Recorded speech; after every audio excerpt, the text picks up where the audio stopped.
بسم الله الرحمن الرحيم الحمد لله وكفى والصلاة والسلام على عباده الذين اصطفى أما بعد فأعوذ بالله السميع العليم من الشيطان الرجيم بسم الله الرحمن الرحيم معزز خواتین و حضرات، آج رمضان المبارک کی پہلی تاریخ ہے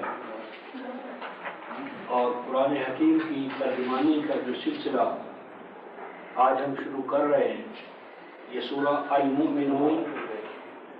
23ویں سورہ جو ہے یا 18واں پارہ،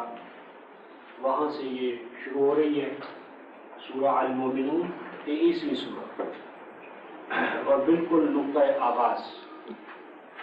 23ویں سورہ المؤمنون اور بالکل ابتدائی آیات سے ہم ترجمانی کا آغاز کر رہے ہیں۔ بسم اللہ الرحمن الرحیم قد افلح المؤمنون الذین هم فی صلاتهم خاشعون والذین هم عن اللغو معرضون والذین هم للزکاة فاعلون والذین هم لفروجهم حافظون إلا على أزواجهم أو ما ملكت أيمانهم فإنهم غير ملومين فمن ابتغى وراء ذلك فأولئك هم العادون والذين هم لأماناتهم وعهدهم راعون والذين هم يرثون الفردوس هم فيها خالدون۔ صدق الله مولانا العظيم وبلغنا رسولنا النبي الكريم ونحن على ذلك من الشاهدين الشاكرين والحمد لله رب العالمين۔ معزز خواتین و حضرات، ہمارے سامنے سورہ المؤمنون ہے، جس کی ابتدائی یہ آیات جو ہیں ان کی میں نے آپ حضرات کے سامنے تلاوت کی ہے۔ ہمیں علم ہونا چاہیے کہ قرآن حکیم جو ہے یہ 4 حمد کے مجموعوں پر مشتمل ہے، یعنی پورا قرآن حمد کے 4 گروپس میں یا 4 مجموعوں میں یعنی تقسیم ہے، یہ اس پہ مشتمل ہے۔ ان میں سے پہلا جو حمد ہے یا حمد اول جسے ہم کہتے ہیں، وہ سورہ الفاتحہ سے شروع ہوتا ہے اور سورہ المائدہ وہاں پہ جا کر ختم ہوتا ہے، یعنی اس میں پہلی سورہ، دوسری، تیسری، چوتھی اور 5ویں، یہ 5 صورتیں جو ہے یہ قرآن حکیم کا حمد اول ہے۔ اس کے بعد دوسرا حمد جو ہے وہ سورہ الانعام 6ٹھی سورہ جو ہے یہاں سے شروع ہوتا ہے اور سورہ بنی اسرائیل 17ویں سورہ جو ہے وہاں پر جا کر ختم ہوتا ہے، اور تیسرا حمد جو ہے وہ سورہ الکہف 18ویں سورہ جو ہے وہاں سے شروع ہوتا ہے اور سورہ الاحزاب جو 33ویں سورہ ہے وہاں پہ جا کر ختم ہوتا ہے۔ تو یہ اس وقت ہمارے سامنے جو تیسرا حمد ہے اس کی سورہ المؤمنون جو ہے وہ ہمارے سامنے ہے۔ تو اس میں سب سے پہلے مسئلہ ہمارے سامنے آتا ہے ربط کا، کہ سورہ المؤمنون کا ربط جو ہے وہ سورہ الحج کے ساتھ کیا ہے، اور ربط معلوم کرنے کی ضرورت اس لیے ہے کہ ہم اللہ تبارک و تعالیٰ کے بتائے ہوئے دعوے کے مطابق پورے قرآن کو اول سے آخر تک ایک برابر کلام مانتے ہیں۔ سورہ القصص 28ویں سورہ جو ہے اس کی آیت نمبر 52 میں اللہ تبارک و تعالیٰ اپنے قول یعنی قرآن حکیم کے باب میں یا کے بارے میں ارشاد فرماتے ہیں وَلَقَدْ وَصَّلْنَا لَهُمُ الْقَوْلَ لَعَلَّهُمْ يَتَذَكَّرُونَ، کہ ہم نے باہم جوڑ دیا ہے، باہم بربط کر دیا ہے القول یعنی اپنے کلام کو، قرآن پاک کو، اور وجہ یہ بتائی ہے لعلہم یتذکرون، تاکہ جو قرآن کے مخاطب ہیں جن کی طرف قرآن نازل کیا گیا ہے، جو جس سے قرآن کو گویا قرآن سے جن کا مستفید ہونا طے کیا گیا ہے، وہ اس سے فیضیاب ہو سکے، اس سے فائدہ اٹھا سکے۔ گویا کہ اگر کسی کلام میں اور بالخصوص کلام پاک میں ربط نہ ہو، بے ربطیاں ہوں، آپس میں کوئی تعلق نہیں ہے، کنیکشن نہیں ہے، تناسق نہیں ہے، تو اس سے فائدہ اٹھانا جو ہے یہ ممکن ہے۔ تو اس دعوی الہی کی روشنی میں رفقائے محترم ہم دیکھتے ہیں کہ سورہ الحج جو ہے اس کی آیت نمبر 77 اگر آپ دیکھیں تو اس میں اللہ تبارک و تعالیٰ نے کچھ اعمال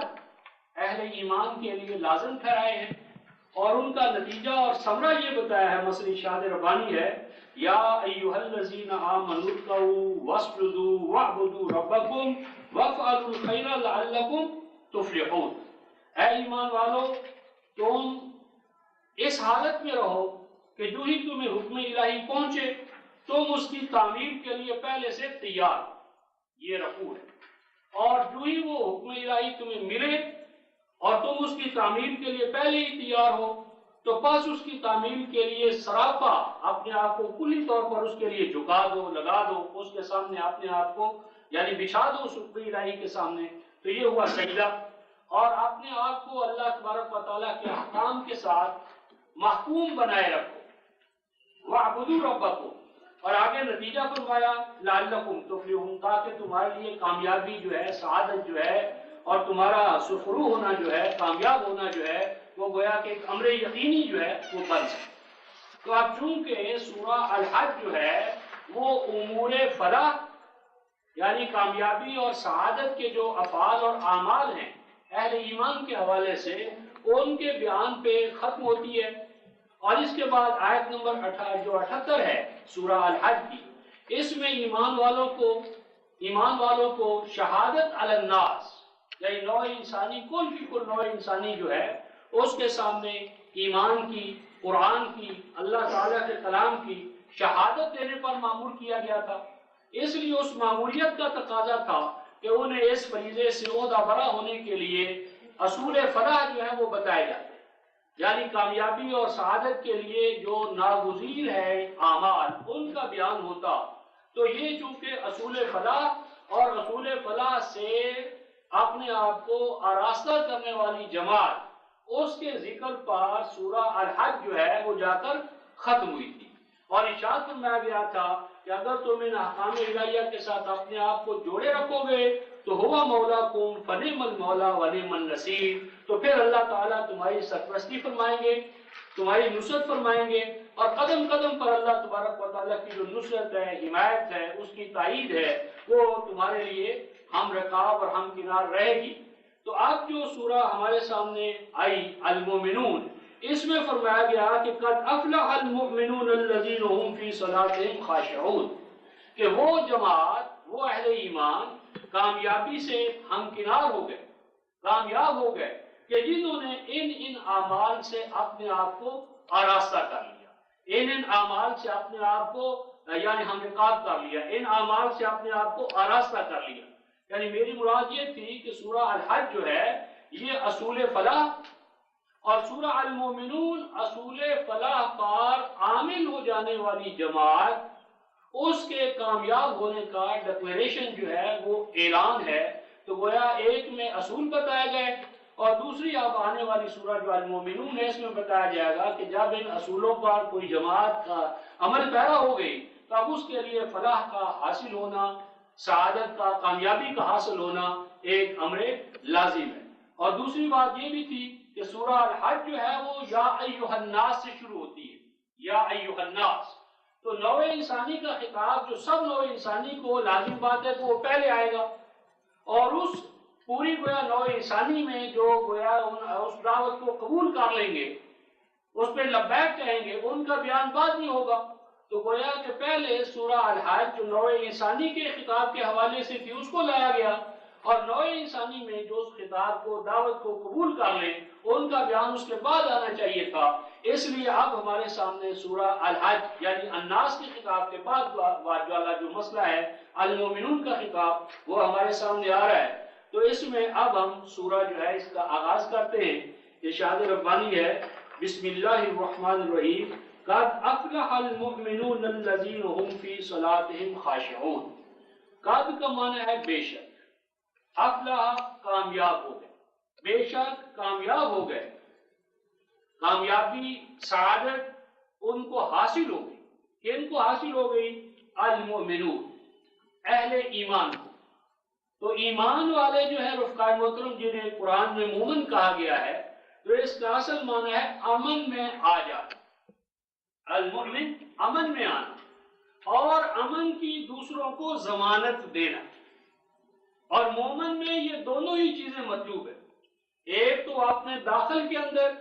آپ نے جو اس کے اندر کا جو نظام ہوتا ہے اس میں وہ کنٹراڈکشن سے، تضادات سے وہ اپنے آپ کو پاک کرتا ہے کلام الہی پر چلنے کے نتیجے میں، اور دوسرا پھر وہ نوع انسانی کے لیے امن کا باعث بنتا ہے، نوع انسانی کے لیے امن، سلامتی اور اطمینان جو ہے اس کی گویا وہ ضمانت فراہم کرتا ہے۔ تو پھر فرمایا کہ بے شک فلاح کو، کامیابی کو، سعادت کو پا لیا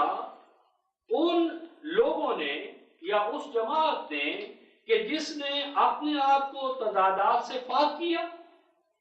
اپنے اندر جنہوں نے امن پیدا کیا، اور پھر اس امن کے نتیجے میں وہ نوع انسانی کے لیے، دوسروں کے لیے، عالم یعنی کائنات کے لیے بھی وہ امن کے باعث بنیں گے۔ تو فرمایا بے شک کامیاب ہو گئے ایمان لانے والے، امن میں آنے والے، دوسروں کے لیے امن کی ضمانت فراہم کرنے والے۔ اور یہ المؤمنون کون ہیں؟ یہ رفقائے محترم قرآن حکیم کا ایک مستقل اسلوب ہے کہ یہ اپنی جو ڈیفینیشنز ہوتی ہیں ان کو آپ کے اوپر، میرے اوپر یا اجماع یا تواتر پر نہیں چھوڑتا، بلکہ وہ اپنی جو مصطلحات ہیں، ٹرمنالوجی ہے، اس ٹرمنالوجی کو خود قرآن حکیم ڈٹرمن کرتا چلا جاتا ہے، بتاتا چلا جاتا ہے، تاکہ اس کی اصطلاحات کے بارے میں کوئی ابہام جو ہے وہ پیدا نہ کیا جا سکے۔ مثلا یہاں فرمایا المؤمنون، کامیاب ہو گئے کون؟ اہل ایمان۔ اہل ایمان کون ہوتے ہیں؟ اب اہل ایمان کے بارے میں ضروری تھا کہ بتایا جاتا ہے کہ وہ کون ہیں۔ تو اب آپ دیکھیں گے کہ الذین لا کر الذین الذین الذین آگے جو لایا جا رہا ہے اور درمیان میں لا کا وقفہ ہے۔ لا کا معنی ہوتا ہے کہ جس طرح پرنسپل کلاس ہوتی ہے، بڑی کلاس، اور اس کے بعد سبارڈینیٹ کلاسز آتی ہیں جو اسی پرنسپل کلاس کو یا بڑے جملے کو خود بخود متعین کرتی چلی جاتی ہیں۔ تو اسی طرح یہ لا یہ بتاتا ہے کہ المؤمنون کون؟ یہ یا جن میں یہ اوصاف ہیں وہ اہل ایمان ہیں۔ تو ان اہل ایمان کا پہلا وصف فرمایا الذین هم فی صلاتهم خاشعون، فرمایا کہ یہ وہ ہیں اہل ایمان کہ جو کیا کرتے ہیں؟ فرمایا وہ لوگ کہ جو اپنی صلات میں، جس عرف عام میں نماز کہتے ہیں، صلات، ابھی ہم صلات کو صلات ہی رکھتے ہیں، جو اپنی صلات میں کیا کرتے ہیں؟ خشوع کرتے ہیں۔ تو اس میں یہ دو لفظ جو ہے رفقائے محترم، صلات اور خشوع، ان کا کسی بھی اور زبان میں من و ان ترجمہ کرنا ممکن نہیں۔ اس کی وجہ یہ ہے کہ صلات کا لفظ اس قدر جامع ہے کہ جب بھی آپ اس کو کسی اور زبان میں ترجمہ کریں گے تو وہ کوئی قریب ترین بات تو آ جائے گی، لیکن وہ کلی حقیقت جو ہے وہ سامنے نہیں آ سکے گی۔ تو صلات رفقائے محترم، صاد لام واو سالہ وا، اصل اس کا معنی ہوتا ہے کسی چیز کے اس طرح پیچھے پیچھے چلنا، کسی چیز کو اس طرح فالو کرنا، یعنی اس طرح اس کے پیچھے پیچھے چلنا کہ گویا کہ ان کے مابین کوئی حد فاصل جو ہے وہ قائم نہ رہ سکے۔ اس کے لیے قرآن حکیم میں سورہ القیامہ جو ہے 75ویں سورہ جو ہے اس کی آیت نمبر 31-32 میں آپ دیکھیں گے کہ قرآن حکیم نے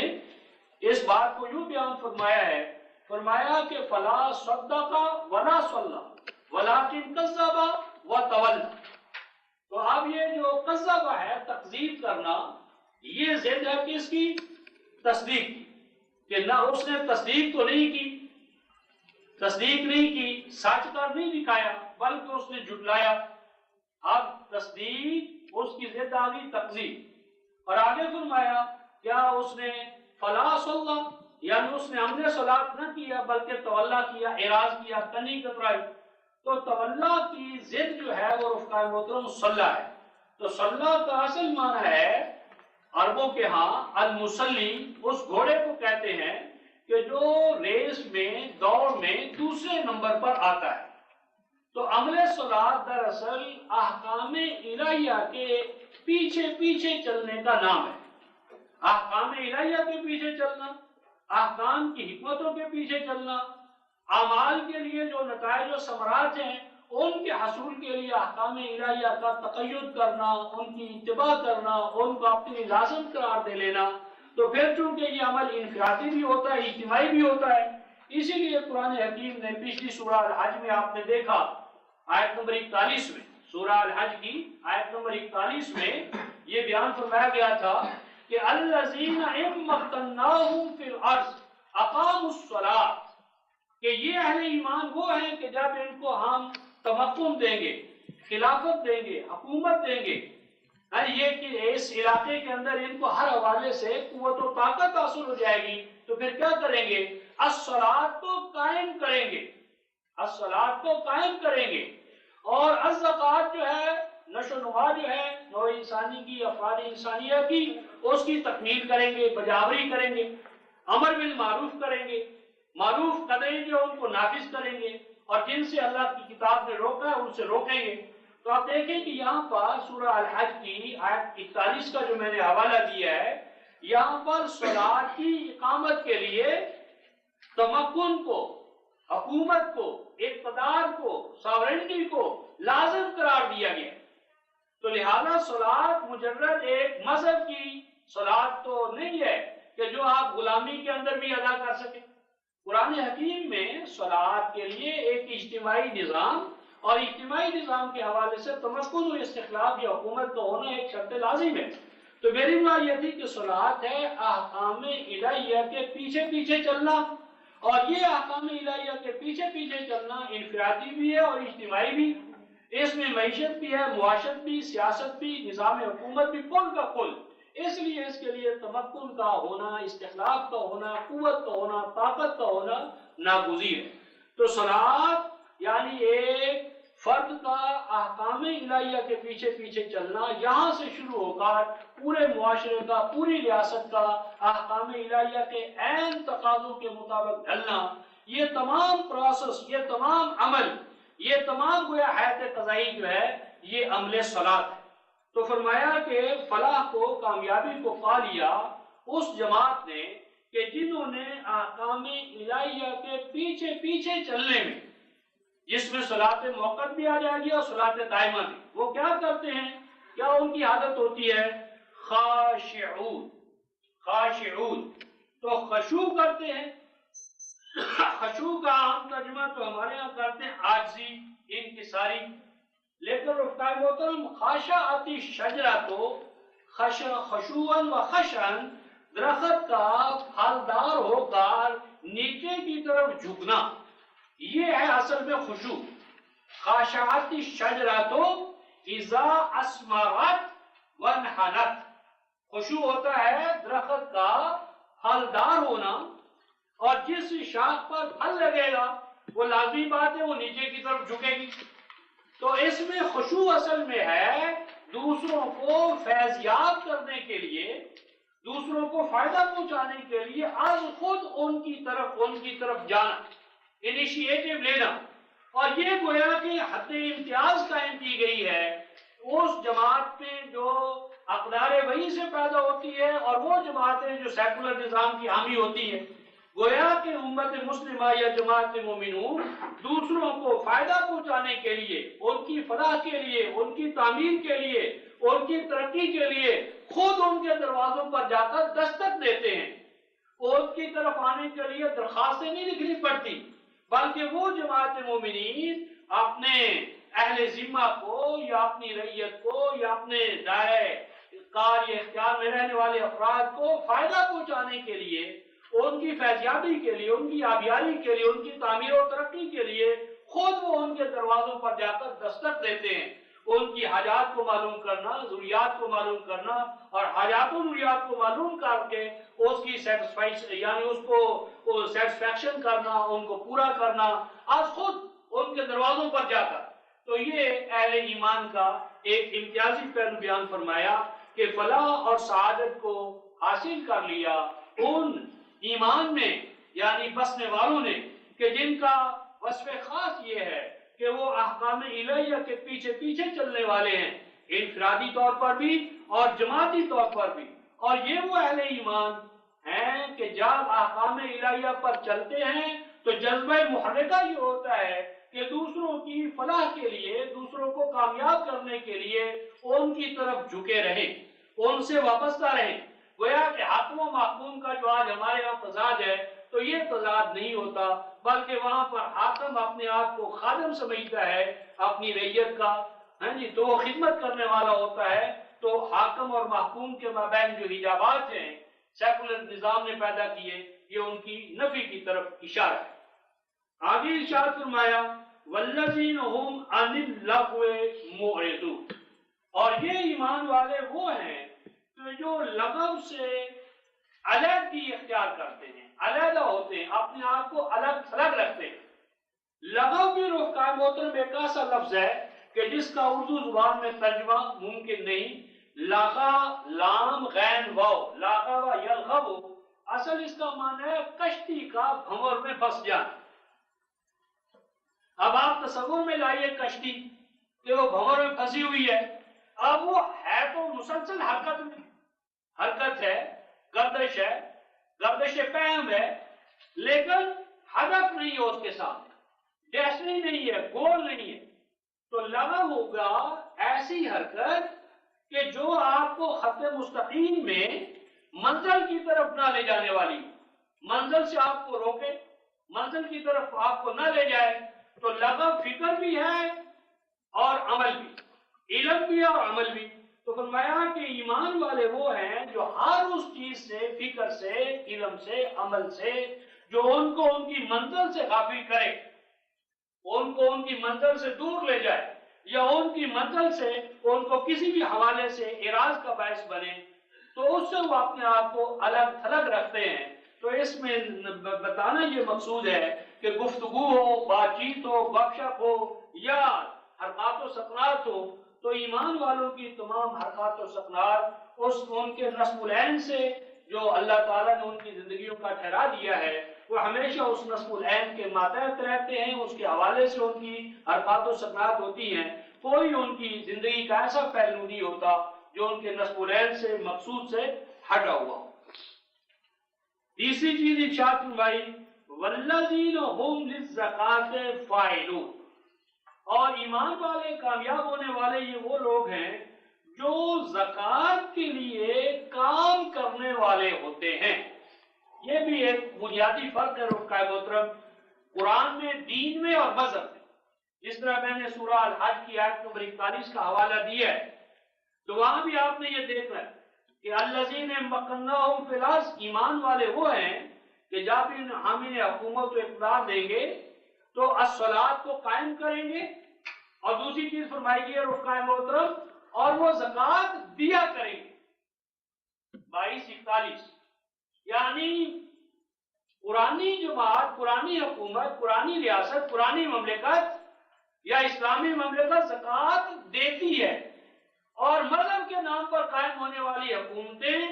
زکوٰۃ لیتی۔ زکوٰۃ لینا مذہب ہے اور زکوٰۃ دینا دین ہے۔ انبیاء جس نظام حیات کے دائی ہیں، اور قرآن جس کا گویا ترجمان ہے، بلکہ مہیمن و محافظ ہے، اس میں اسلامی مملکت، قرآنی مملکت زکوٰۃ دینے کی ذمہ دار۔ یہاں دیکھیں فرمایا ہم للزکاۃ فاعلون، یہ نہیں فرمایا ہم للزکاۃ معطون، وہ زکوٰۃ دیتے ہیں۔ یہاں معطون بھی نہیں فرمایا، فاعلون فرمایا ہے۔ تو زکوٰۃ ہے رفقا محترم نشو و نما کا سامان۔ زکوٰۃ مادے کی بھی ہے، مادی زکوٰۃ بھی ہوتی ہے، جسم کی بھی ہوتی ہے، جان کی بھی ہوتی ہے۔ زکوٰۃ جسم کی نشو و نما بھی ہے اور ذات کی نشو و نما بھی ہے۔ جسم کی نشو و نما کے لیے بنیادی ضروریات زندگی کی فراہمی زکوٰۃ ہے، اور جان کی نشو و نما کے لیے ان کے اندر تعلیم، تربیت، اقدار کی نشو و نما، آبیاری۔ تو آپ دیکھیں گے پورا نظام حیات جو ہے اس کا مقصود و منتہائی زکوٰۃ ہے۔ ہم للزکاۃ فاعلون، یہ اہل ایمان وہ ہیں کہ جو اپنی ذات کی نشو و نما کے لیے دوسروں کی مادی اور معنوی ضروریات، حاجات، ان کو پورا کرنے کے لیے کیا کرتے ہیں؟ عمل کرتے ہیں، جدوجہد کرتے ہیں۔ جدوجہد کرنا، عمل کرنا، مصروف تگ و تاز رہنا۔ تو یہ ایمان والوں کی تیسری چیز فرمائی، تیسری پہچان فرمائی کہ وہ دوسروں کی مادی اور معنوی نشو و نما کے لیے اپنے آپ کو مصروف عمل رکھتے ہیں، مصروف جدوجہد رکھتے ہیں۔ آگے چوتھی چیز ارشاد فرمائی رفقائے محترم، والذین هم لفروجہم حافظون الا علی ازواجہم او ما ملکت ایمانہم فانہم غیر ملومین فمن ابتغى وراء ذلك فاولئک هم العادون۔ فرمایا اور یہ اہل ایمان جو کامیاب ہونے والے یہ وہ ہیں کہ جو والذین وہ لوگ کہ جو کہ لفروجہم، فروج فرد کنایا ہے شرمگاہوں سے، یعنی انسان کے اندر جو جنسی قوت و طاقت اللہ تبارک و تعالی نے رکھی ہے افزائش نسل کے لیے، تولید نسل کے لیے، تو یہ کنایا ہے، تو وہ اپنی جو جنسی ضرورت ہے یا جنسی جو ان کا مسئلہ ہے وہ فرمایا کہ اس کی حفاظت کرتے، یعنی یہ جو جنسی قوت ہے انسان میں، مرد میں، عورت میں، تو یہ ایسی چیز نہیں جس کو بہایا جائے، رائے گم کیا جائے یا ایسے ہی خام خواہ نکال دیا جائے، تو فرمایا کہ اپنے آپ کو کنٹرول کرنے والے، جنسی طور پر اپنا تحفظ کرنے والے، کنٹرول کرنے والے، یعنی مومن وہ نہیں ہے جو کہیں کہ جی جنسی جذبہ تو ایسا ہے کہ جس کے سامنے انسان بے بس ہے، جس طرح مثلا فرائڈ نے کہا کہ جی انسان کے اوپر جا کے مسلط ہو جاتی ہے جنس، تو انسان بے بس تو پا ہو جاتا ہے، اور اگر وہ اس کو پورا نہیں کرتا تو وہ سیکسول پرورشن کا شکار ہو جاتا ہے، تو قرآن اس کو تسلیم نہیں کرتا۔ قرآن کا موقف یہ ہے کہ سیکس جو ہے وہ بھی دوسری جو بنیادی ضروریات زندگی ہے، فوڈ انسٹنکٹ تو یقیناً ایسی ہے کہ اگر اس کی تشفی کا، تسکین کا سامان نہ کیا جائے تو اس سے انسان کے لیے موت ہے، لیکن یہ سیکسول ارگ جو ہے اس کا بڑھانا یا گھٹانا یہ انسان کے اپنے اختیار میں، اس کے نتیجے میں انسان کے لیے موت نہیں ہے، یہ آپ آگے ہم چل کر سورہ النور جو ہے اس میں دیکھیں گے۔ تو مراد یہاں پر یہ ہے کہ جو اپنے اس جنسی جذبات ان کو کنٹرول کرتے ہیں، ان کو بیلغام نہیں ہونے دیتے، اور اس میں ذکر اور انثیٰ دونوں شامل ہیں، یہ ذمہ داری دونوں کے حوالے سے، اور دونوں گویا کے اس حکم کے پابند ٹھہرائے گئے ہیں، تو وہ اہل ایمان کامیاب ہوئے کہ جو اپنے جنسی جذبات کو کنٹرول میں رکھتے ہیں، حفاظت کرتے ہیں، اور اس کا اظہار نہیں کرتے مگر الا علی ازواجہم، مگر یہ جو معروف قانونی طریقہ ہے، یعنی خاوند اور بیوی، یعنی عقد یا نکاح کے ذریعے میاں بیوی بننا، اور گویا کہ اس حوالے سے جو پبلک کے، ریاست کے تقاضے ہیں، معاشرے کے تقاضے ہیں، ان کے اندر رہتے ہوئے، تو یہاں پہلا فرمایا کہ وہ اپنے اس جنسی جذبے کی تکمیل جو ہے، اس کو پورا کرنا جو ہے، وہ اللہ کے ٹھہرائے ہوئے قواعد و قوانین جو ہیں، یعنی عقدۂ نکاح جو ہے اس کے حوالے سے اسے پرفارم کرتے ہیں، اور نکاح کے حوالے سے یا یہ جو ازدواج کا قانون ہے اس کے دو دائرے ارشاد فرمائے، علی ازواجہم یعنی بیویاں، اور بیویوں کے بعد ہے ایک اور لفظ ہے رفقائے محترم، او ما ملکت ایمانہم، تو او ما ملکت ایمانہم کے بعد میں ہمارا روایتی ذہن یہ ہے کہ یعنی ازواج تو ہوگی بیویاں، اور ما ملکت ایمانہم اس سے مراد دیتے ہیں باندیاں، لونڈیاں، اور پھر ازواج کے بعد میں تو کہتے ہیں کہ اس کی تو حد ہے یعنی 4، اور جو لونڈیاں ہیں ان کے بارے میں کہتے ہیں کہ اس کی کوئی حد نہیں ہے، یہ لامحدود انسان رکھ سکتا ہے، خرید و فروخت کر سکتا ہے، تو یہ باطل تصور ہے رفقائے محترم۔ آپ دیکھیں گے قرآن حکیم میں جہاں بھی یہ مل کے یمین آیا ہے یہ ہمیشہ ماضی کے صیغے میں آیا ہے، یعنی کہیں قرآن میں نہیں آیا او ما یملکون کہیں نہیں آیا، جہاں بھی آیا ہے ملاقات یعنی ماضی کے حوالے سے آیا ہے، مضارع کے حوالے سے جو حال اور مستقبل پہ محیط ہوتا ہے، پورے قرآن میں ایسا کہیں نہیں آیا۔ تو یہ اس عرب سوسائٹی میں آلریڈی پہلے ایسا نظام تھا کہ ان کے ہاں 2 طرح کا یعنی تھا اس حوالے سے، ایک تو بیویاں تھی اور دوسری وہ تھی کہ جس کو آج ہم مثلا نوکرانیاں کہہ سکتے ہیں، جن سے وہ سروس یا خدمت کا کام لیتے تھے، اور ساتھ کے ساتھ ان سے وہ جنسی تعلقات قائم کر لیتے تھے، اور تو وہ جو جنسی تعلقات قائم کرنے کا ان کا نظام تھا، اس کو قرآن حکیم نے کچھ شرائط کے ساتھ مشروط کیا، اور اس سے پیدا ہونے والی جو اولاد تھی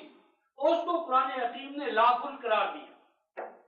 اور اس حوالے سے رفقائے محترم دو باتیں آپ ذہن میں رکھیں۔ ایک تو پہلی بات تو یہ ہے کہ قرآن حکیم نے ملک یمین جو اس وقت آلریڈی موجود تھی ان کے لیے سورہ النساء کی آیت نمبر 25 میں نکاح کو لازم قرار دیا۔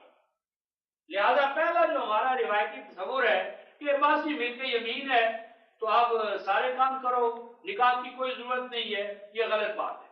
قرآن حکیم نے سورۃ النساء کی آیت نمبر 25 میں فَانْكِحُوهُنَّ ان کے ساتھ نکاح کرنا ہے، اور نکاح کے ساتھ ان کے حقوق اسی طرح ہیں، ان کے لیے اجور یعنی مہر صداق اسی طرح ہے جس طرح آزاد عورت کے لیے ہے۔ تو اس حوالے سے یعنی نکاح سے ان کو خارج قرار دینا یہ بات غلط ہے۔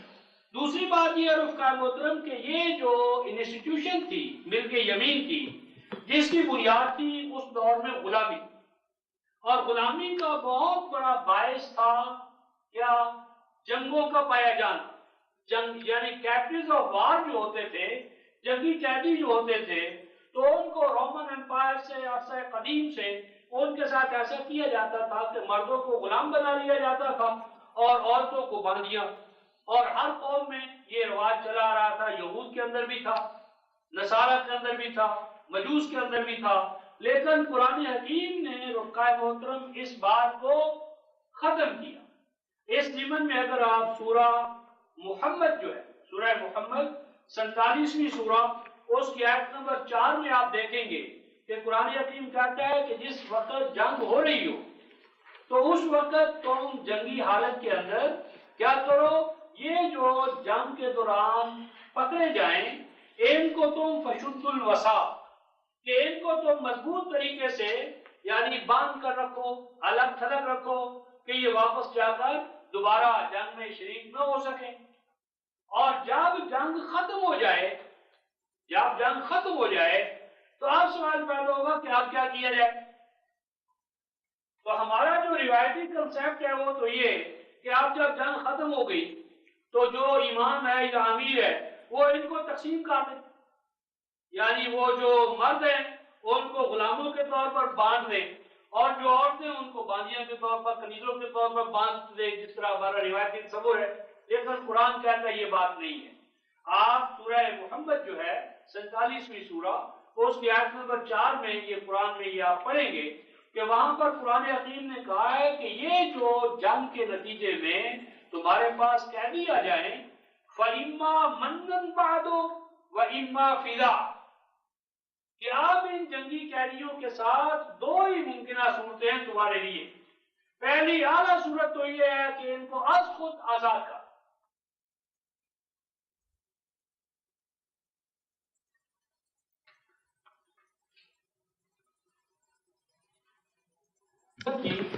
آیت نمبر 4 میں ارشاد فرمایا کہ اب ان جنگی قیدیوں کے بارے میں یا تو مطلقاً ان کو چھوڑ دو،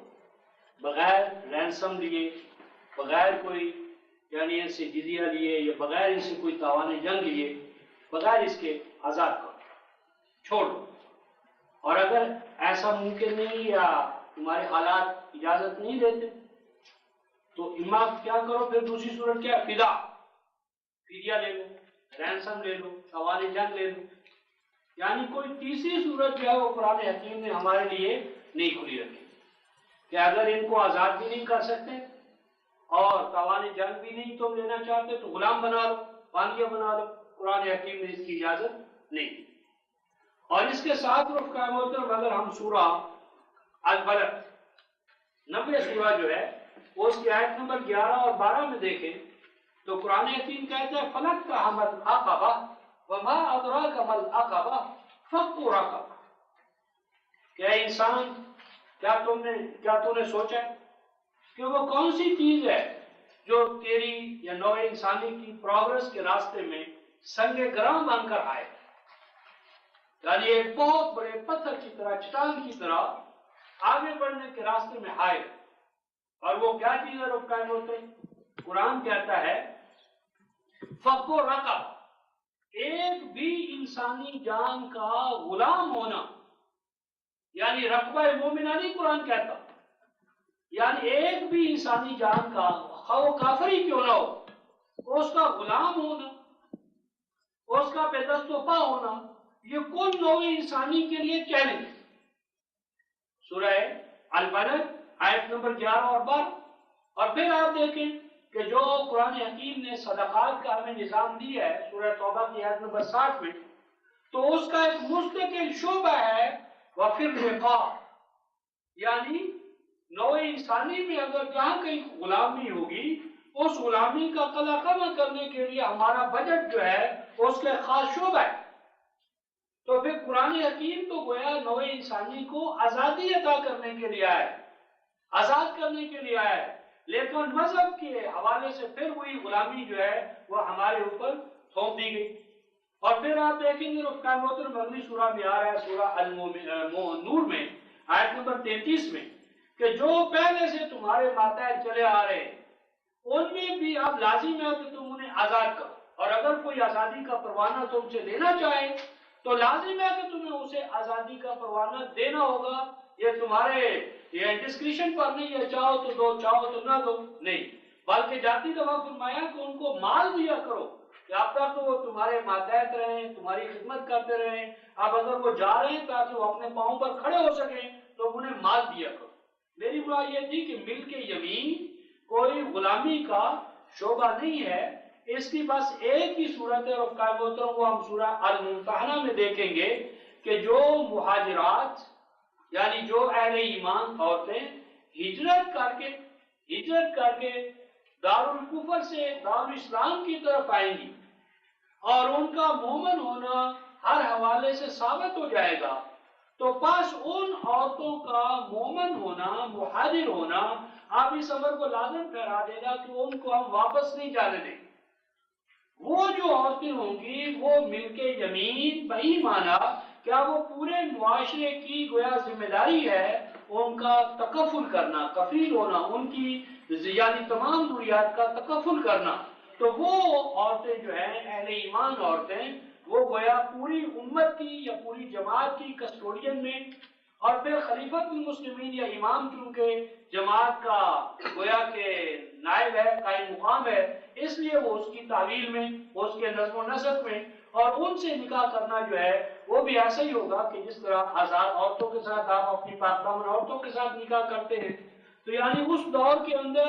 یہ گویا کہ نکرانیاں یا وہ عورتیں تھیں، اور جب وہ دور ختم ہوا قرآن کے ساتھ تو اب اس آیت کا اطلاق یہ منسوخ نہیں ہو گئی۔ یہ جب کبھی بھی اسلامی مملکت قائم ہوگی اور اسلامی مملکت کے قیام کے نتیجے میں جب دارالکفر سے یعنی اہل ایمان عورتیں مہاجر ہو کر آئیں گی اور ان کا مومن ہونا ثابت ہو جائے گا تو ان کو چونکہ واپس نہیں ہم جانے دیں گے۔ اب ان کا جو شعبہ ہوگا وہ مل کے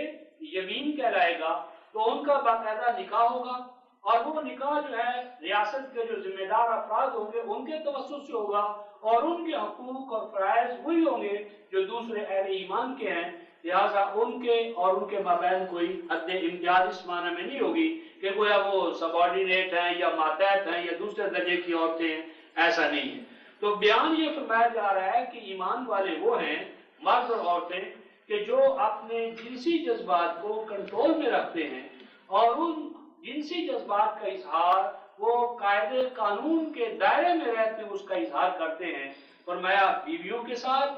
یا سابقہ سوسائٹی میں جو وہ عورتیں جن کے ساتھ وہ پہلے سے یہ جنسی تعلق قائم کر چکے تھے، اب وہ قانونی طور پر انہی کی بیویاں ہوں گی، اور ان کی اولاد جو ہے وہ ان کی جائز اولاد ہوگی، اور ان کے حقوق بھی وہی ہوں گے جو دوسری عورتوں کے یعنی بچوں کے حقوق ہیں۔ تو اس کے بعد ارشاد فرمایا گیا کہ یہ جو اس جنسی جذبے کو اس حوالے سے ظاہر کریں گے فَإِنَّهُمْ غَيْرُ مَلُومِينَ، تو ان دونوں صورتوں کے اندر جو اپنے اس جنسی جذبے کی تسکین کرے گا، اظہار کرے گا، تو فرمایا کہ اس پر کوئی ملامت نہیں ہے۔ فَمَنِ ابْتَغَىٰ وَرَاءَ ذَٰلِكَ فَأُولَٰئِكَ هُمُ الْعَادُونَ، لیکن وہ لوگ جو اللہ کے ٹھہرائے ہوئے جو قوانین ہیں، اقدار ہیں، ان سے ہٹ کر اپنے اس جنسی جذبے کی ترغیب یعنی تسکین کریں، تشفی کریں، اس کو پورا کریں، تو یہی ہے کہ جو اللہ کی ٹھہرائی ہوئی حدود سے، حدود کا معنی ہے حدود شکن، اللہ کی ٹھہرائی ہوئی حدود سے تجاوز کرنے والے، تو اس میں وہ تمام صورتیں آ جائیں گی رفقائے محترم جو اللہ تعالیٰ کے یعنی ٹھہرائے ہوئے قوانین سے ہٹ کر ہیں، وہ لواطت ہو، صحافت ہو، جتنی بھی یعنی وہ چیزیں ہیں وہ سب اس میں آ گئی۔ تو مطلب یہاں پر یہ ہوا کہ اللہ کے ٹھہرائے ہوئے قوانین اور اقدار سے ہٹ کر وہ اپنے جنسی جذبات جو ہیں اس کی تسکین کے روادار نہیں ہوں گے۔ اس کے بعد ارشاد فرمایا والذین هم لاماناتہم وعہدہم راعون، یہ کامیاب ہونے والے اہل ایمان وہ ہیں کہ جو اپنی امانتوں کی لاماناتہم، جو اپنی امانتوں کے لیے، وعہدہم اور جو انہوں نے عہد کیا ہے اس کے کیا ہوتے ہیں، راعون حفاظت کرنے والے۔ یہاں پر دو بڑے بنیادی نقطے ہیں رفقائے محترم، ایک تو یہ کہ امانات کا جو لفظ ہے وہ تو جمع لایا گیا ہے، اور عہد جو ہے اس کو مفرد لایا گیا ہے، یعنی اپنی امانتوں کی اور اپنے عہد کی نگہداشت کرنے والے، حفاظت کرنے والے، اس کو یعنی تکمیل تک پہنچانے والے، اس کی حفاظت و نگہداشت کرنے والے۔ تو عہد کو مفرد لانا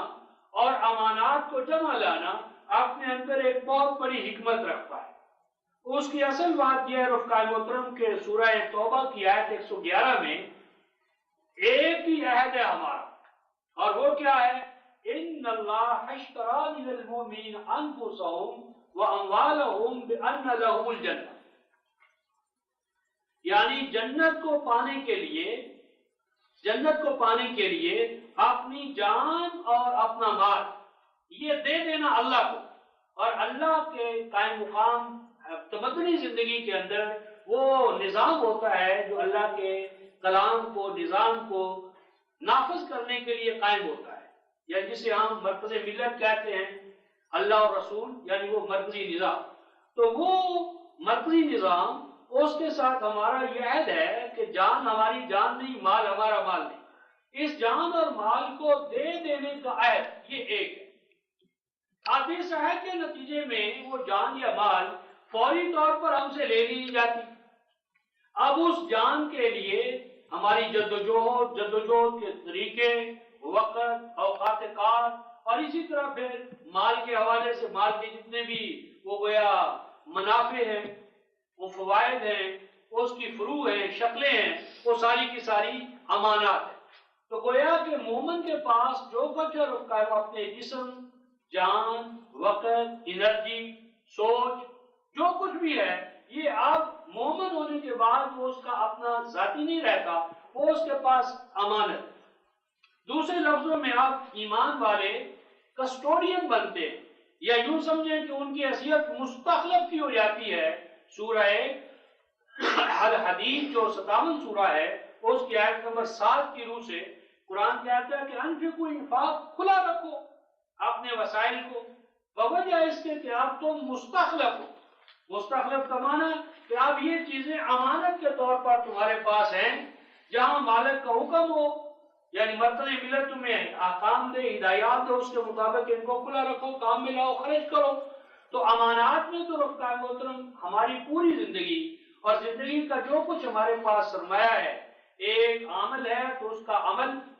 ایک معلم ہے تو اس کی تعلیم، ایک تاجر ہے تو اس کی تجارت، ایک ڈاکٹر ہے تو اس کی یعنی طبابت اور ڈاکٹری سرجری، اور پھر ہماری صلاحیتیں، یعنی جسم و جان کی جتنی صلاحیتیں ہیں، یہ ساری کی ساری ہمارے پاس کیا ہیں، اللہ کی طرف سے عطا کردہ ہمارے پاس امانتیں ہیں، ڈپازٹس ہیں، اور ان کو ہم نے اللہ کی منشا اور مرضی، جس کا ترجمان ہمارے معاشرے کے اندر ہمارا مرکزی نظام ہوگا، اس کے مطابق ہم نے ان امانات کو کام میں لانا ہے۔ اور پھر ہمارا جو عہد ہے وہ ہے کہ حیات دنیا کے اندر ایک جنتی معاشرہ قائم کیا جائے۔ اس ضمن میں رفقائے محترم سورہ الرحمن جو ہے 55 سورہ جو ہے اس کی آیت نمبر 46 میں اللہ تبارک و تعالیٰ ارشاد فرماتے ہیں وَلِمَنْ خَافَ مَقَامَ رَبِّهِ جَنَّتَانِ، وَلِمَنْ خَافَ مَقَامَ رَبِّهِ جَنَّتَانِ، تو یہ دو جنتیں یعنی مراد ہے جنت پر جنت، حیات دنیا میں بھی جنت اور حیات آخرہ میں بھی جنت. اور حیات دنیا کی جو جنت ہے رفقائے محترم، وہ حیات آخرہ کی جنت کے لیے کیا ہے؟ دلیل ہے، گواہ ہے، شاہد ہے. کیونکہ جو اس حیات دنیا میں آنا ہے ناکام و نامراد ہے ہر حوالے سے، اور اس کے لیے آخرت میں بھی وہی کیفیت ہوگی. تو مراد یہاں پر یہ ہے کہ جو امانتیں یعنی جسم اور جان کے حوالے سے ان کے پاس ہیں ان کی وہ حفاظت کرتے ہیں، یعنی امین کے طور پر اس میں ان کا کردار ہوتا ہے، مالک کے طور پر نہیں. اور اس امانت کی حفاظت کرتے ہیں جو مرکز ملت یا جماعت ان کی تحویل میں دیتی ہے. اور اسی طرح فرمایا کہ وہ عہد جو جنت کو پانے کے لیے حیات عرضی میں وہ کرتے ہیں، اس عہد کی ہر آن نگہداشت کرتے ہیں. مراد یہاں پر یہ ہے کہ جنت کو حاصل کرنے کے لیے وہ آج جو ہمارا ہے کہ جنت حاصل کرنے کے لیے نہ عمل کی شرط ہے نہ جدوجہد کی شرط ہے، بلکہ جس نے لا الہ الا اللہ کہہ لیا جنت واجب، ایسا نہیں ہے. مراد یہ ہے کہ جنت کو پانے کے لیے وہ جدوجہد کرتے ہیں، اور اس جدوجہد کے حوالے سے جو ضوابط طریقہ کار اللہ نے ٹھہرا دیا ہے اس کو پورا کرنے کے لیے دن رات اس کی حفاظت و نگہداشت میں لگے رہتے ہیں. اس کے بعد ارشاد فرمایا رفقائے محترم والذین هم علی صلواتہم یحافظون، اور یہ اہل ایمان وہ ہیں کہ جو اپنے صلوات جنہیں فرائض و واجبات، جتنے بھی ہمارے فرائض و واجبات ہیں وہ تمام کے تمام ہمارے اعمال صلاۃ ہیں. اس ضمن میں ایک قاعدہ ہے کہ جہاں کہیں صلاۃ وقت کی قید سے آزاد ہو، یعنی صلاۃ ہو اقامت کے ساتھ یا اقامت کے بغیر، اور اس میں وقت کی قید نہ ہو، جیسے یہاں پر ہے، تو وہاں ہوتا ہے ہمیشہ قرآن کا منشا فریضے کی ادائیگی، یعنی فرائض و واجبات کی ادائیگی. فرائض و واجبات جس بھی جہت سے ہوں، جس بھی حوالے سے ہوں، تو یہاں پر صلوات اہم سے مراد صرف یہ جو ذکر اللہ کے حوالے سے یعنی قیام، رکوع اور سجدے والی جو صلاۃ ہے وہ مراد نہیں ہے، بلکہ زندگی کے ہر دائرے میں جو بھی حکم الہی ہے اس حکم الہی کی تعمیل کے لیے اپنے آپ کو کھڑا کرنا اور اس کے لیے اپنے آپ کو اللہ کی ٹھہرائی ہوئی حدود کے اندر مقید کر لینا، یہی ان احکام الہیہ کی حفاظت ہے. اور دوسرے لفظوں میں آپ یوں کہہ سکتے ہیں کہ یہ جو قیام، رکوع اور سجدے والی جو صلاۃ ہے رفقائے محترم، اس کی حیثیت ایک علامت کی، یعنی قیام، رکوع اور سجدے والی صلاۃ یہ ایک ٹوکن ہے. مثلا جب ہم کہتے ہیں ایاک نعبد و ایاک نستعین، تو یہ کہہ لینے سے صلاۃ نہیں ہو گئی، یہ تو ایک آبلیگیشن ہے جس کا ہم نے اعلان کیا ہے. اب جب ہم اس مسجد سے باہر نکلیں گے تو اب ہم نے اگر زندگی کے جس دائرے میں بھی ہم کھڑے ہیں اگر اس دائرے میں احکام الہیہ کی حفاظت و نگہداشت کریں گے تو ہم نے الصلاۃ کو صحیح معنی میں قائم کر لیا، ورنہ یہ نقض عہد ہے. عہد تو کیا کہ ایاک نعبد و ایاک نستعین کا، اور باہر نکلے تو کہہ لے کر کرم کروا کرم دونوں جہاں میں رکھ کرم، تو وہ صلاۃ تو ختم ہو گئی. یا باہر نکلے تو بطور جج کے، قاضی کے یا زندگی کے جتنے بھی شعبے ہیں ان میں اگر اقدار وحی کا خیال نہ رکھا تو صلاۃ کا عہد تو ہمارا ٹوٹ گیا. تو میری دعا یہ تھی کہ یہاں پر صلوات اہم صرف صلاۃ موقت کے حوالے سے نہیں ہے، وہ بھی اس میں شامل ہے، اور مراد زندگی کے تمام فرائض و واجبات ہیں، وہ معیشت کے حوالے سے ہوں، معاشرت کے حوالے سے ہوں، تعلیم کے حوالے سے ہوں، تربیت کے حوالے سے ہوں. یہ تمام جو ہیں فرائض و واجبات ان کی حفاظت کرنا، یہ جو یحافظون رفقا، یہ باب مفعلہ ہے، اور باب مفعلہ میں یہاں پر مبالغہ ہے، یعنی خوب زور شور سے، یعنی پوری دلجمی کے ساتھ، پوری حفاظت میں، یعنی پوری قوت و طاقت کے ساتھ ان احکام الہیہ کی تنفیذ میں، تعمیل میں، ان کی حفاظت و نگہداشت یعنی ان پر عمل درآمد کرنے میں وہ گویا ہم وقت اپنے آپ کو اس کام کے لیے وقف رکھتے ہیں. اب ان اوصاف سے متصف جماعت جو ہے رفقائے محترم، اب ان کا فلاح کا جو اصل ہے گویا سمبل، یا فلاح کا جو مظہر ہے، یا فلاح جس حوالے سے ان کو حاصل ہوگی، اب وہ بیان فرمایا اولئک هم الوارثون، الذین یرثون الفردوس هم فیہا خالدون. فلاح کیا ہے؟ فرمایا کہ یہ وہ لوگ ہیں جو وارث ہوں گے، جو وارث بنیں گے، یعنی جن کی وراثت ہوگی، جن کو یہ تملیک کے طور پر، ملکیت کے طور پر، وراثت کے طور پر ان کو ہم دیں گے. کیا دیں گے؟ وارث قرار پائیں گے فردوس کے، اور وہ فردوس ہم فیہا خالدون، جن میں یا جس فردوس میں ان کا رہنا جو ہے وہ عارضی اور ہنگامی طور پر نہیں ہوگا، بلکہ یہ چیز ان کو مستقل طور پر الاٹ کر دی جائے گی. اب اس میں جو فردوس کا لفظ ہے رفقائے محترم، یہ ہے فرداسا، یفردسو مفردستن. یہ باب یعنی فرداسا جو رباعی مجرد ہے، یہ اس کا باب ہے فرداسا. اور فرداسا یفردسو اصل معنی ہے اس کا زمین کا ہریالی والا ہونا، سرسبز و شاداب ہونا، سرسبزی شادابی، اور اس کے اندر سرسبزی اور شادابی کے وسائل کا وہ کافی و وافی طور پر موجود ہونا. تو یہ سرسبز و شاداب علاقے، قطاعت ارضیہ، ممالک، زمینیں. اور اس حوالے سے رفقائے محترم پیچھے جو ہم نے سورہ الانبیاء پڑھی ہے، الانبیاء کی ایک آیت کا میں آپ کے سامنے حوالہ دینا چاہتا ہوں. سورہ الانبیاء 21ویں سورہ جو ہے، اس کی آیت 105 اور 106 میں اللہ تبارک و تعالی ارشاد فرماتے ہیں وَلَقَدْ كَتَبْنَا فِي الزَّبُورِ مِن بَعْدِ الذِّكْرِ أَنَّ الْأَرْضَ يَرِثُهَا عِبَادِيَ الصَّالِحُونَ إِنَّ فِي هَذَا لَبَلَاغًا لِقَوْمٍ عَابِدِينَ. فرمایا کہ بے شک ہم نے ہر اس کتاب میں جو اللہ کی طرف سے آئی، زبور جو ہے زابر یزبرو، اصل معنی ایسا ہے کسی چیز کا مضبوط و مستحکم ہونا. اور اللہ تبارک و تعالیٰ کی طرف سے جو کتاب بھی آتی ہے وہ قیم ہوتی ہے، مضبوط اور مستحکم ہوتی ہے. تو زبور سے اگر تو اس میں علم کے طور پر سیدنا داؤد کو عطا ہونے والی کتاب لیں تو اس میں بھی یہ بات مذکور ہے، اور ہر کتاب الہی میں یہ بات مذکور ہے. کہاں مذکور ہے؟ من بعد الذکر، یعنی بنیادی فرائض و واجبات کے بتا دینے کے بعد، بتا دیے جانے کے بعد ہم نے ہر کتاب الہی میں، ہر کتاب سماوی میں یہ بات ثبت کر دی ہے. کیا ثبت کی ہے؟ کیا بات؟ کیا اصول؟ ان الارض یرثها عبادی الصالحون. یہ الارض جو ہے رفقائے محترم کوئی خاص زمین نہیں، اللہ کی زمین. کہ اللہ کی جو زمین ہے وہ ہمیشہ اس کے وارث بنیں گے صالح، صلاحیت والے، جن کے اندر زمین کو آباد رکھنے کی صلاحیت ہوگی. ہم انہی کو زمین کا وارث بنائیں. یوں سمجھ لیں رفقائے محترم، اگر آپ کا ایک ڈپارٹمنٹل سٹور ہے یا آپ کا کوئی ادارہ ہے، تو کیا آپ کسی نااہل کو اس کا کسٹوڈین بنائیں گے یا چارج دیں گے؟ تو یہ ہم کیسے فرض کیے بیٹھے ہیں کہ اللہ تبارک و تعالیٰ نے اپنی اس پوری زمین کا نظم و نسق جو ہے وہ کافروں کو سپورٹ دیا، کافروں کے سپورٹ کر دی ہے، باوجود اس کے ان میں صلاحیت و استعداد نہیں ہے. یہ غلط بات. اللہ تبارک و تعالیٰ وہ کام کیسے کریں جو آپ نہیں کرتے؟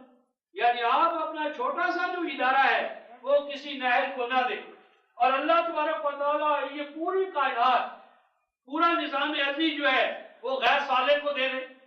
جس میں بگاڑ ہی بگاڑو، بناؤ کی کوئی صورت نہ ہو. یہ غلط بات. جس قوم کو بھی رفقائے محترم جس دائرے میں وراثت ارضی کے حوالے سے کوئی ٹکڑا ملا ہے، اس نے اس دائرے کے اندر اپنے اندر صلاحیت ضرور پیدا کی. یہ الگ بحث ہے کہ ہم صلاحیت کے قرآنی مفہوم سے الگ ہو بیٹھے. تو صلاحیت رفقائے محترم نماز روزے کا نام نہیں. صلاحیت کے حوالے سے ہم سورہ الاعراف جو رفقائے محترم 7ویں سورہ، اس کی اندر آیت 190 کو، سورہ الاعراف کی آیت 190 ہمارے ذہن میں رہے تو صلاحیت کا مفہوم بھی متعین ہو جائے. قرآن حکیم نے ایک ایسے بچے کو جو ابھی ابھی پیدا ہوا ہے، نومولود بچہ، اس کو قرآن حکیم نے فَلَمَّا آتَاهُمَا صَالِحًا، یعنی بچہ جو پیدائش کے اوپر ہی صالح ہے. تو وہاں پر صالح کا معنی نمازی نہیں ہو سکتا، روزے دار نہیں ہو سکتا، حاجی غازی نہیں ہو سکتا. کیونکہ وہ تو پیدائش کے ساتھ ہی قرآن کہتا ہے وہ صالح ہے. تو کیا معنی ہوا صالح کا؟ کہ صالح متناسب الاعضاء، ایک ایسا بچہ جو اپنے تناسب میں اعضاء میں اس کے جو آرگنز ہیں وہ گویا کہ ٹھیک ٹھاک ہے، توازن ہے، اعتدال ہے، اور نہ صرف ظاہر کے حوالے سے بلکہ ان کے ساتھ جو فنکشنز ہیں، مثلا کان تو ٹھیک ہے شیپ میں لیکن شنوائی نہیں ہے، آنکھیں ٹھیک ہے شیپ کے حوالے سے مگر بینائی نہیں ہے، تو ایسا جو ہے وہ غیر صالح ہوگا. تو مراد یہاں پر یہ ہے رفقائے محترم کہ جن میں زمین کو آباد رکھنے کی اور زمین والوں کو آرام سکون دینے کی استعداد و صلاحیت ہوگی، اللہ تبارک و تعالیٰ اپنے قوانین طبعی کے تحت، یہ قوانین طبعی ہیں، قوانین تشریع نہیں، یعنی زمین پر جو قبضہ ہے، وراثت ہے، اس میں ایک طرف قوانین تقوین ہے اور دوسری طرف قوانین تنزیل ہے. اول درجے میں جو غلبہ ہے، وراثت ہے، وہ قوانین تقوین پر ہے، نیچرل لاز پر ہے، یعنی جو زمین کو بہتر طور پر جانے، اسے آباد کاری کے حوالے سے اپنے اندر فٹنس پیدا کرے، تو اس کو فرمایا کہ ہم زمین کی وراثت عطا کریں گے. اور اس کے بعد یہ الفاظ ہیں رفقائے محترم سورہ الانبیاء کی آیت 106 میں، ان فی ھذا لبلاغا لقوم عابدین، ہمارے اس اعلان میں کہ ہم زمین کی وراثت جو ہے وہ اپنے صالح بندوں کو دیں گے، دیتے ہیں، یہ ہمارا دستور ہے. تو اس ہمارے اعلان میں کیا ہے؟ لبلاغا، چیلنج ہے، یہ ایک عظیم چیلنج ہے اس قوم کے لیے جو اپنے آپ کو کہتی ہے ہم اللہ کی عبادت گزار ہو قوم اور وراثت عرضی سے محروم ہو. تو یہ اللہ تبارک و تعالیٰ کی ذات کے باب میں بدگمانی کہ ایک قوم ہے تو صالح لیکن اللہ نے اسے وراثت عرضی سے محروم کر رکھا ہے، یہ نہیں ہو سکتا. تو گویا کہ جب کوئی قوم کسی بھی درجے میں وراثت عرضی کی وہ حامل ہمیں نظر آ رہی ہے تو ہمیں یہ جان لینا چاہیے کہ کسی نہ کسی درجے میں اس نے اپنے اندر صلاحیت پیدا کر لی ہے، اور اس صلاحیت کو ہم اپنے اندر پیدا کریں گے تو تبھی ہم ان پر یعنی غالب آئیں گے، ورنہ مار کھاتے رہیں گے. اس ضمن میں رفقائے محترم آگے سورہ المحمد کی آیت نمبر 37 اور 38 میں، اور سورہ جو توبہ گزر چکی ہے اس کی آیت نمبر 39 میں دو چیزیں بنیادی طور پر اللہ تعالیٰ نے زمین کے استخلاف کے لیے، یعنی کسی قوم سے زمین کی وراثت کا لینا اور دوسرے کو دینا، دو چیزوں کے ساتھ اللہ تعالیٰ نے مشروط کیے. پہلے سورہ توبہ کی آیت نمبر 39 میں اس چیز کو مشروط کیا ہے نفیر عام کے ساتھ، یعنی جو قوم زمین کی وراثت لینا چاہتی ہے اس کو زمین کے قبضے کے لیے سر دھر کی بازی لگانا، یعنی عسکری قوت، یعنی سپاہیانہ اسپرٹ، یعنی اس کے حاصل کرنے کے لیے جان کی بازی لگانا، یہ جذبہ اس کے اندر پیدا ہو. اور دوسری چیز جو ہے وہ سورہ محمد کی آیت نمبر 38 میں فرمائی کہ ان میں مال کو خرچ کرنے کا جذبہ بدرجہ عدم. تو آج دیکھ لیں رفقائے محترم، جن قوموں کے پاس بھی اس وقت تمکن ہے، استخلاف ہے، غلبہ ہے، وہ ہماری بنسبت زمین کے معاملات اور مسائل کو جاننے میں آگے ہیں، اور اس قبضے کو برقرار رکھنے کے لیے مرنے کا جذبہ ان میں زیادہ ہے. آج چھوٹا سا اسرائیل اور عربوں کو دیکھ لیں، اور اسی طرح مالی حوالے سے انفاق کرنے کا جذبہ دیکھ لیں. تو میری دعا یہ تھی کہ یہاں پر جو قرآن حکیم نے کہا ہے اولئک هم الوارثون الذین یرثون الفردوس، تو یہ کوئی وراثت فردوس والی صرف حیات آخرہ کے حوالے سے نہیں ہے. ہماری کمزوری یہ ہے کہ ہم نے جہاں بھی الجنہ یا فردوس کا لفظ آتا ہے اس کو حیات بعد الموت کے لیے ہم اٹھا رکھتے ہیں، اور وجہ یہ ہے کہ ہم اللہ تعالیٰ کو حیات دنیا کا الہ نہیں مانتے. ہم یہ سمجھے بیٹھے ہیں کہ حیات دنیا میں تو شیطان کی حکمرانی رہے گی اور اللہ تعالیٰ تو مرنے کے بعد کی زندگی کا الہ ہے.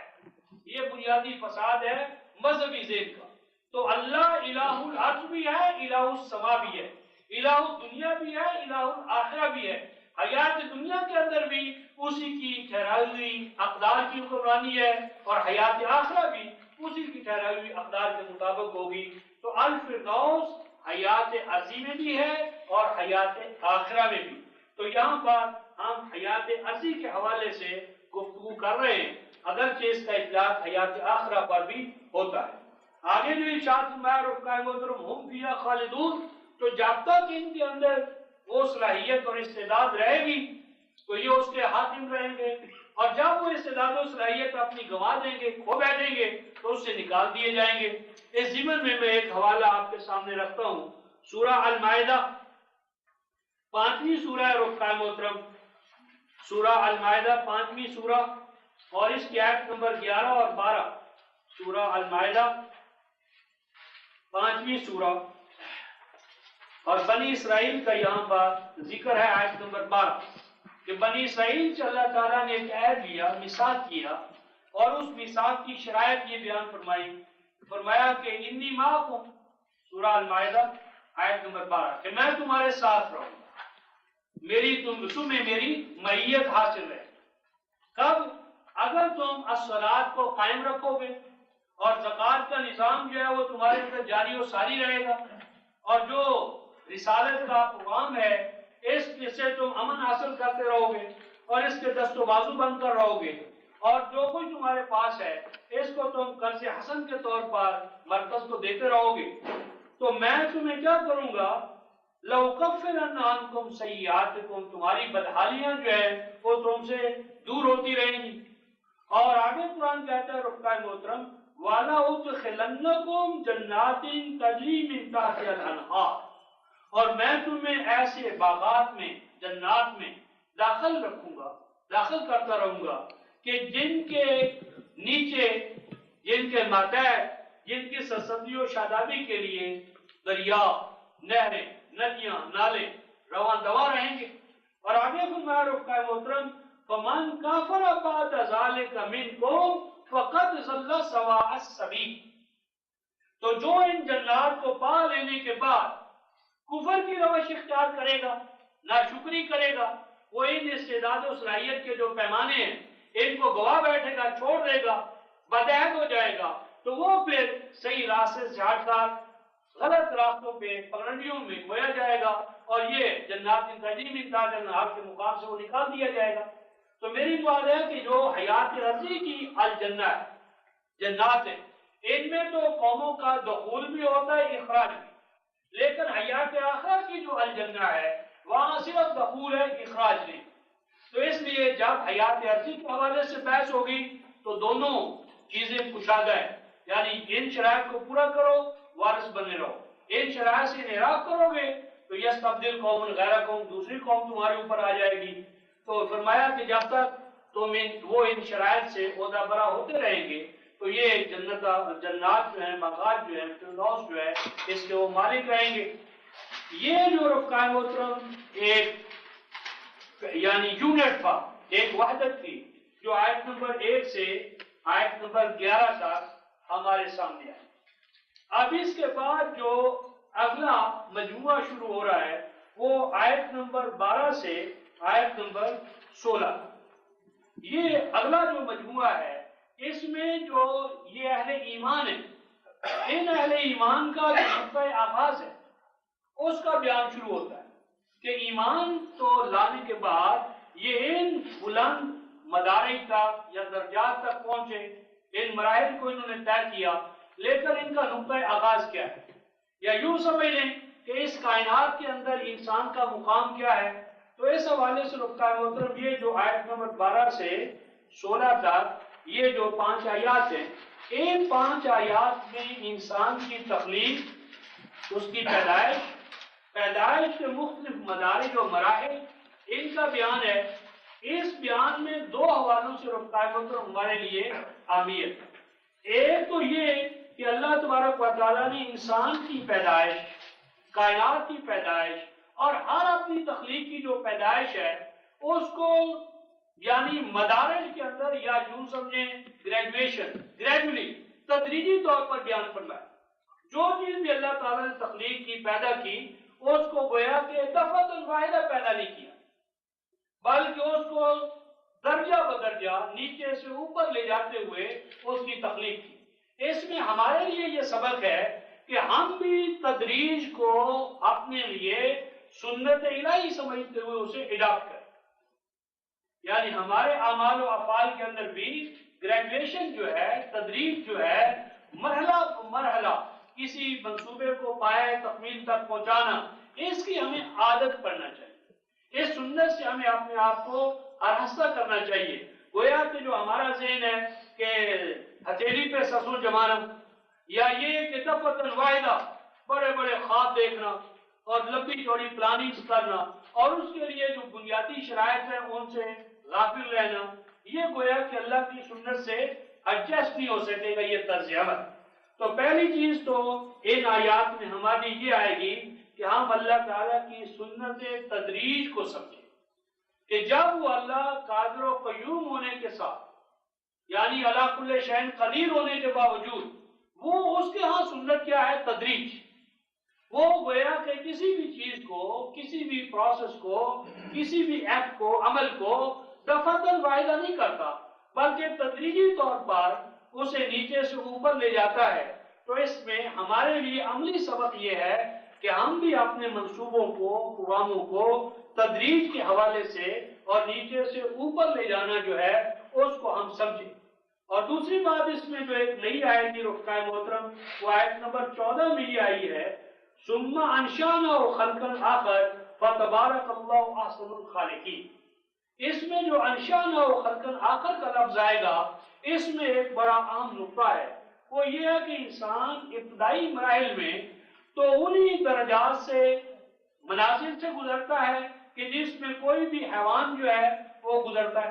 لیکن ایک چیز ایسی آتی ہے کہ جس کے اندر وہ ایمرجنٹ، یعنی ایک فجأتاً یا دفعتاً وہ ایک نئے گویا کے درجے میں داخل ہوتا ہے اور اس کو ذات عطا ہوتی ہے اور وہ گویا کہ پرسنالٹی کا حامل ہوتا ہے، اور اس پرسنالٹی کا حامل ہو کر اس کو سمع بصر اور فؤاد کا حامل بنایا جاتا ہے۔ تو اس طرح گویا کہ انسان کا ایک ڈسٹنکشن جو ہے وہ حیوانات سے قائم ہوتا ہے، اور اسی خلق آخر ہونے کے نتیجے میں انسان کو اعمال کا جواب دہ قرار دیا گیا، اسے اختیار و ارادہ عطا کیا گیا، اور اسی اختیار و ارادہ کے حوالے سے نبوت و رسالت جو ہے اس کی اسے ضرورت لاحق ہوئی، یا اسی حوالے سے ہم کہہ سکتے ہیں کہ وہی کی جو آبجیکٹیوٹی ہے، وہی کا جو خارج سے عطا کیا جانا ہے، اس کی ضرورت یہ ہے کہ انسان صرف حیوان نہیں،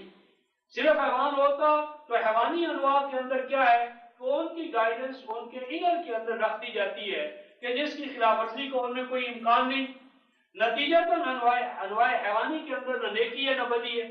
نہ وہ نیک ہے نہ بد ہے۔ نیکی اور بدی کے لیے یا نیک و بد ہونے کے لیے بنیادی جو شرط ہے وہ اس کا صاحب اختیار و ارادہ ہونا ہے، اور یہ صاحب اختیار و ارادہ ہونا جو ہے یہی انسان کا شرف ہے، بنیادی امتیاز ہے، اور اسی کے حوالے سے وہی کا خارج کے حوالے سے باہر سے عطا کیا جانا لازم ہے، اور اسی سے کفر ہے، اسی سے ایمان ہے، اسی سے جنت ہے، اسی سے جہنم ہے۔ تو اب ہم یہ جو آیات کا اگلا مجموعہ آ رہا ہے اس کو دیکھتے ہیں، اور اس میں ہمارا جو دیکھنا ہے وہ سائنسز والوں کا نہیں ہے، یا ان علماء کا نہیں ہے جو مثلا بیالوجی کے ساتھ یا علم الجنین کے ساتھ تعلق یعنی جن کا ہے۔ حقیقت تو یہ ہے کہ قرآن کے مطالعے کے لیے رفقائے محترم کوئی ایک فرد نہ کافی ہے۔ قرآن حکیم کتاب ہے علوم کی، قرآن حکیم علوم کی ماں ہے، ام العلوم ہے، اس لیے قرآن کی ترجمانی دراصل کسی ایک فرد کا یا کسی ایک ادارے کا اختصاص نہیں ہونا چاہیے۔ اس میں تمام جو برانچز آف نالج ہیں، ان تمام کے جو کمپیٹنٹ افراد ہیں، بلکہ جو متخصصین ہیں، ان کا ایک بورڈ تشکیل دیا جانا چاہیے، اور وہ جو بورڈ ہے یعنی تمام سائنسز کے سربراہ افراد کا، ان کا یہ کام ہونا چاہیے کہ وہ ہر شعبے کی یا ہر شعبے کی جو آیات ہیں وہ ایک طرف ان کو سامنے رکھیں، اور دوسری طرف علم انسانی جہاں پہنچا ہے وہ اس کو سامنے رکھیں، اور ان دونوں کے باہمی تال میل سے وہ قرآن حکیم کی تبیین جو ہے وہ آسان اور بہتر طور پر انجام دے سکتے ہیں۔ تو اس ضمن میں رفقائے محترم میرا یعنی جو نقطۂ نظر ہے وہ یہ ہے کہ سائنسز کے حوالے سے جو آیات ہیں یہ مسلمان سائنٹسٹوں کے لیے چھوڑ دینی چاہیے، اور بالخصوص پہ جس شعبہ سے ان کا تعلق ہو وہ انہی کے متخصصین کی طرف اس کو ریفر کرنا چاہیے۔ تو ان آیات میں جو اس وقت ہمارے سامنے آ رہی ہیں تو ان میں جو علم الجنین کے جو ماہرین ہیں وہ ہم سے زیادہ بہتر ان آیات کی انٹرپریٹیشن کر سکتے ہیں۔ بس اتنی بات ثابت شدہ ہے کہ جو آج علم انسانی جو کچھ کہہ رہا ہے وہ آج سے 1400 سال پہلے جو کچھ قرآن نے کہا تھا اس کی منوان تصدیق کر رہا ہے۔ اس میں کوئی ایسا ادنا ترین شائبہ یا ادنا ترین گوشہ ایسا نہیں آ رہا کہ جو کچھ قرآن 1400 سال پہلے کہہ چکا ہے کسی بھی درجے میں اس میں کوئی ایسی بات ثابت ہو جس میں کوئی جھول، جس میں کوئی ایسی بات ہو جو آج سائنسز سے یعنی لگا نہ کھا رہی ہو، بلکہ سائنسز کا جو ارتقاء ہے زندگی کے تمام دوائر میں وہ بھی قرآن حکیم کے بتائے ہوئے حقائق کے ساتھ کلی طور پر مطابقت اور موافقت اختیار کر رہا ہے، اور یہ قرآن کے علم الہی کا مظہر ہونا جو ہے اس کا ایک شیڈ ہے، اس کا ایک پہلو ہے۔ تو اب ان آیات کو ہم لیتے ہیں۔ آیت نمبر 12 ارشاد ربانی ہے وَلَقَدْ خَلَقْنَا الْإِنسَانَ مِنْ سُلَالَةٍ مِنْ طِينٍ، بے شک پیدا کیا ڈھالا ہم نے انسان کو من سلال، یعنی سلالہ جو ہے یہ کسی چیز کا جوہر، کسی چیز کا خلاصہ، یعنی تین کے مٹی کے خلاصے سے، جوہر سے۔ اور آگے فرمایا ثُمَّ جَعَلْنَاهُ نُطْفَةً فِي قَرَارٍ مَكِينٍ، تو پھر یہ جو مٹی کا خلاصہ ہے، جوہر ہے، یعنی جس سے ہمارا نظام غذا، غذائیں جتنی ہیں وہ زمین کے اندر سے پیدا ہوتی ہیں، پھر ان زمینی غذاؤں کے نتیجے میں آگے فرمایا کہ پھر اس کو ہم نطفے کی سٹیج پہ لاتے ہیں، پھر وہ نطفہ جو ہے وہ ایک مستحکم جگہ پہ قرار پکڑتا ہے، پھر وہ جو نطفہ ہے وہ علقہ یعنی وہ ایک لوتھڑا جو ہے اس کی شکل اختیار کرتا ہے، اور پھر فرمایا کہ اس کے اندر اگلی سٹیج آتی ہے کہ جب وہ نشو و نما پانے کے قابل ہوتا ہے، اور پھر وہ نشو و نما پاتے ہوئے آگے بڑھتا ہے، پھر اس میں فرمایا کہ وہ لوتھڑا جو ہے اس کے اندر کیا آتا ہے، عظام، ہڈیوں کا ظہور ہوتا ہے، پھر ان ہڈیوں کے اگلے مرحلے میں ان کے اوپر جو گوشت ہے وہ کسا جاتا ہے یا چڑھایا جاتا ہے، یا اس کے اوپر وہ گویا کہ اس کو مر دیتے ہیں۔ تو یہ جو سارا کچھ ہے یہ تو حیوانی حوالے سے حیوان کا جو ارتقاء ہے وہ بھی انہی مراحل سے گزرتا ہے، لیکن آگے ارشاد فرمایا رفقا محترم ثم انشأناه خلقا آخر فتبارک اللہ احسن الخالقین، کہ یعنی اس حوالے سے جو انسان کی یعنی ارتقائی تدریجی اس کی جو حالت ہوتی ہے اس کے بعد پھر ہم اس کے اندر ایک انشأناه خلقا آخر، پھر ہم اس کو ایک نئی یعنی نشأت میں ایک نئی حالت میں ڈھالتے ہیں، یعنی اس سے مراد ہے کہ اس کے اندر پھر ایگو جو ہے، ذات جو ہے، پرسنالٹی جو ہے وہ پیدا ہوتی ہے، اور وہ پرسنالٹی جو ہے اس کو قرآن خلق آخر، اور وہی خلق آخر جو ہے جس کو قرآن نے کہا کہ ہم اس میں نفخ روح کرتے ہیں، اور پھر اس کے لیے فرمایا کہ تمہارے لیے سمع بصر اور فؤاد پیدا ہوتا ہے، اور اسی سمع بصر اور فؤاد کے حوالے سے تمام چیزیں جو ہیں وہ گویا انسان کے لیے وہ اس کی اگلی امتیازی صورت جو ہے اس کا وہ باعث بنتی ہیں۔ تو فرمایا فَتَبَارَكَ اللَّهُ أَحْسَنُ الْخَالِقِينَ، وہ ذات یقیناً بہت زیادہ انسان کو نوازنے والی ہے، آگے مراحل میں لے جانے والی ہے، کہ جس نے ایک خردبینی ذرے سے، یعنی ایک انسان کیا ہے، یعنی ایک خردبینی ذرہ، ایک خردبینی ذرہ جو ہے وہ اللہ تعالیٰ نے اس کو نشو و نما دیتے ہوئے اس قدر صلاحیتوں کا حامل و مالک بنایا، تو کیا تمہارا گمان ہے کہ جس اللہ نے خردبینی ذرے کے یعنی اس انسان کو اتنا کمال کا حامل بنایا ہے تو کیا اس کا ارتقاء یہاں پر آ کر رک جائے گا اور وہ آگے نہ بڑھے اور اس کے لیے اگلی ارتقائی صورت نہ ہو؟ تو یہ چیز جو ہے یہ ناممکن، یہ نہیں ہونا چاہیے۔ یعنی اگر انسان اتنے ارتقائی مراحل کے بعد اس مقام بلند تک پہنچا ہے تو یہ اس کا آخری یعنی منتہا ہو جائے، آخری سٹیج ہو جائے، یہ نہیں۔ تو لازمی بات ہے فتبارک اللہ احسن الخالقین، وہ تو اس کے خزانوں میں کوئی کمی نہیں، وہ تو برکات پر برکات دینے والا ہے، سامان نشو و نما عطا کرنے والا ہے، اور زیادہ اس کے اندر گویا بالیدگی اور شرف عطا کرنے والا ہے کہ جس نے انسان کو بہتر سے بہتر پیمانے کے ساتھ بہتر سے بہتر صلاحیتوں کے حوالے سے اور بہتر سے بہتر امکانات کے ساتھ انسان کو اس مقام پر پہنچایا ہے۔ اس لیے لازم ہے کہ موت جو ہے وہ انسان کے لیے اختتام نہ ہو، بلکہ یہ جو موت ہے یہ تو آگے شام زندگی، یعنی یہاں تو پھر ایک دوسری زندگی جو ہے اس کا آغاز ہونا چاہیے۔ اسی چیز کو فرمایا ثم انکم بعد ذلک لمیتون، فرمایا کہ انسانوں یہ جس سٹیج پر تم پہنچ جاتے ہو تو موت تمہارا اختتام نہیں ہے۔ یقینی بات ہے کہ تمہاری لیے موت تو ہے، لیکن اس موت کے بعد ثم انکم یوم القیامت تبعثون، پھر اس یعنی مرنے کے بعد تمہارے لیے ٹھہرا دیا گیا ہے یہ عمل کہ تم زندہ کیے جاؤ گے، اور وہ زندہ کیا جانا جو ہے وہ قیامت پر ہے، اور قیامت میں دوبارہ تمہارا اٹھنا اٹھایا جانا یہ ایک طے شدہ بات ہے۔ یہاں سے یہ چیز معلوم ہوئی رکھتا ہے محترم کہ جو انسان ہے مرنے کے بعد انسان اس حوالے سے زندہ نہیں ہوتا جو ہمارے ہاں کا تصور ہے کہ مرنے کے بعد پھر اس میں روح لوٹ آتی ہے اور پھر اس کو عذاب و ثواب ہوتا ہے، وہ برزخی زندگی جسے کہتے ہیں۔ تو قرآن حکیم نے حیات ثانی کا جو امکان ہے اس کو قیامت پر اٹھا رکھا ہے، اور اسی چیز کو